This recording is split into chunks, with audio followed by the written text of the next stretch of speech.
नमस्कार, भारत लाइव देख रहे हैं आप। राजभवन में नीतीश कुमार पहुंचते हैं, सांस्कृतिक कार्यक्रम और वो धुन जो इसके पहले हमने आपको लाइव में दिखाया। हमारे सहयोगी सागर ने बताया कि जैसे ही नीतीश कुमार राजभवन में पहुंचते हैं, विजय सिन्हा पहुंचते हैं, तब ये धुन काफी तेज हो जाता है। हमारे संपादक कहते हैं कि जो अ, नीतीश के स्वागत के लिए ये धुन बजाया जा रहा है। हालांकि सांस्कृतिक कार्यक्रम था, उस कार्यक्रम में तेजस्वी यादव को भी पहुंचना था, लेकिन वर्तमान में जो स्थितियां बनी है कि महागठबंधन बिहार में पूरी तरीके से टूट चुका है। अंदर ही अंदर सब कुछ डैमेज हो गया है और इसकी तस्वीरें अब सामने आने लगी हैं। राजभवन में जब नीतीश कुमार पहुंचे, पीछे से तेजस्वी यादव को पहुंचना था, लेकिन किसी कारणवश वो नहीं पहुंच पाए।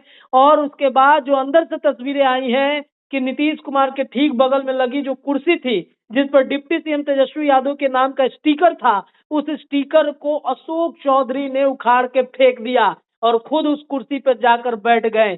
क्या इशारे हैं, चलिए अपने बाबा से जानते हैं कि बाबा, ये अशोक चौधरी ने जो स्टिकर उतार के फेंक दिया है तेजस्वी यादव के नाम का, और नीतीश कुमार टुक टुक मुंह ताकते रह गए हैं, क्या इशारे हैं बाबा, क्या समझा जाए इसे?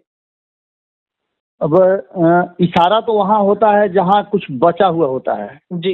यहाँ तो पूरा का पूरा जो कहानी है ना, स्क्रिप्ट है, वही चेंज कर दिया गया है। अच्छा, तो अच्छा। ऐसी स्थिति में इन छोटी मोटी बातों का हालांकि असर नहीं होता है, क्योंकि ये तो पहले से चला आ रहा है कि नीतीश कुमार अब नहीं रहेंगे।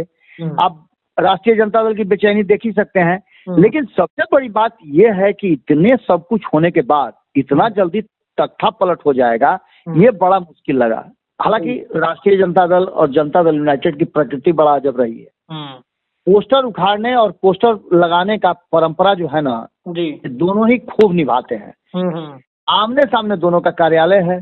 इससे पहले भी पोस्टर लगाने उखाड़ने का काम होता रहा है, लेकिन आज जो अशोक चौधरी ने किया है उसके इशारे बहुत सारे हैं। जी, जी। हम लगातार भी इन बातों की चर्चा कर रहे हैं कि नीतीश कुमार का उत्तराधिकारी कौन होगा। इस बात को लेकर के अब तक संशय बना हुआ था, और इस संशय में जितने लोग भी नीतीश कुमार के करीब आते गए, उत्तराधिकारी बनने की जिन पर छाप लगती गई, और वो धीरे धीरे ओझल होते गए। राजनीति से ही बहुत लोगों का सफाया हो गया है। ललन सिंह को भी उनका उत्तराधिकारी कहा जाता था, कभी वो भी पोस्टर उखाड़ते थे। आपको याद होगा कि आरसीपी सिंह का पोस्टर लगा था तो किस तरह से ऑफिस में हंगामा हुआ था जदयू के। आज तो राष्ट्रपति भवन में, मतलब ये देखिए, सिंपल सी बात है, मैंने ह्यूमैनिटी भी कोई चीज होती है, प्रोटोकॉल कोई चीज होता है।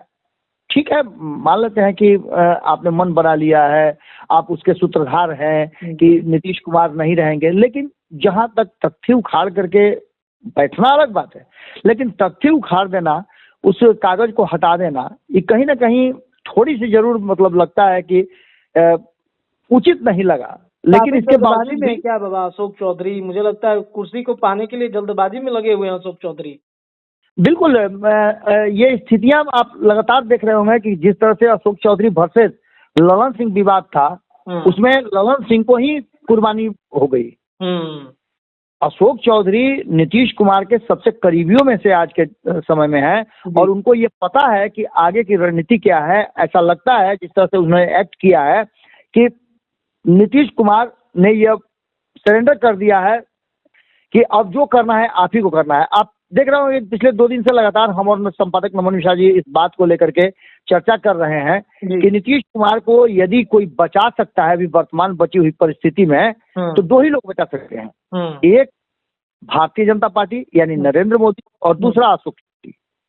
अगर लालू प्रसाद कोई बड़ा खेल करे तो उसे बचाने के लिए कहीं ना कहीं अशोक चौधरी को ही आगे आना पड़ेगा, और कांग्रेस में अगर तोड़ ताड़ शुरू हो जाए तो उसके लिए अशोक चौधरी के हाथ में ही कमान रहेगा। जी जी जी जी जी। अब इन सारी बातों को लेकर के एक तो संभावना ये है, और दूसरी संभावना ये है कि कहीं ऐसा तो नहीं कि जो हम लगातार खबरें कर रहे थे, रत्नेश आपके साथ भी कई हमने खबरें की है कि जिस तरह से नीतीश कुमार लगातार चुनाव हो नहीं हो, मुख्यमंत्री शपथ लेने के लिए जाने जाते हैं, वैसे ही अपने करीबियों को बाहर करने के लिए जाने जाते हैं। तो वहीं बिना किसी कारण के और अर्थ से फर्श पर पहुंचाने वाले और फर्श से अर्थ पर पहुंचाने वाले के रूप में भी जाने जाते हैं। जी जी जी। जो सामने नजर आ रहा है, हमने जो खबरें की थी कि नीतीश कुमार ने जातीय गणना करके एक बड़ा कहा जाए तो विवाद खड़ा कर दिया है। हर जाति के लोग अब अपने अपने हिस्से और हक की मांग कर रहे हैं और कहीं ना कहीं नीतीश कुमार पर ये भारी पड़ता जा रहा था। अब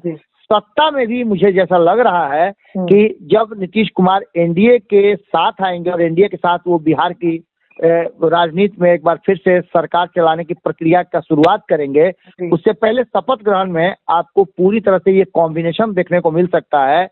एक दलित, एक अति पिछड़ा, एक सवर्ण और एक पिछड़ा, जी, ये सारी चीजें एक साथ आपको एक झंडे में पिरोया हुआ दिखाई जा सकता है। यानी नीतीश कुमार की जो सरकार बनेगी उसके स्वरूप में ये सब कुछ मुझे नजर आ रहा है। अब देखना ये होगा कि इंतजार की घड़ियां भी बहुत लंबी नहीं है, बहुत छोटी है, क्योंकि 24 से 48 घंटे के अंदर में सब कुछ तस्वीरें साफ हो जाएगी। हालांकि राष्ट्रीय जनता दल ने 12 घंटे का अल्टीमेटम दे दिया है। एक बात निश्चित रूप से अशोक चौधरी की बात से हमने शुरुआत की थी और खत्म भी अशोक चौधरी के ही नाम से करूंगा कि अशोक चौधरी को ऐसा लग रहा है कि कोई बहुत बड़ा गिफ्ट नीतीश कुमार की तरफ से मिलने वाला है। ये गिफ्ट हो सकता है कि उनको उप मुख्यमंत्री की कुर्सी तक भी पहुंचाए।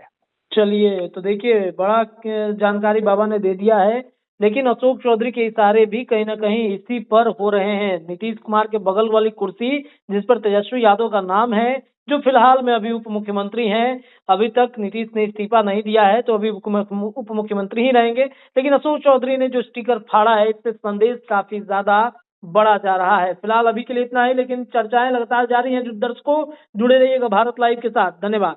पनोरमा ग्रुप, जो सोचता है वो करता है। अगर ये वीडियो पसंद आई और वह बिहार के राजनीति और बिहारियत से सरोकार रखेनी तो सब्सक्राइब बटन दबा के चैनल के सब्सक्राइब कर ली। ओजे एगो घंटी बा, ओकरा बटन दबा देला से कुल सटीक और मारक खबर रुआ मुफ्त में मिल जाई। अगर रुआ पत्रकारिता के हमनी के नया प्रयोग में सहयोग कर चाहतानी तो ज्वाइन बटन दबा दी। पेटीएम नंबर नोट कर ली 9386816700। धन्यवाद।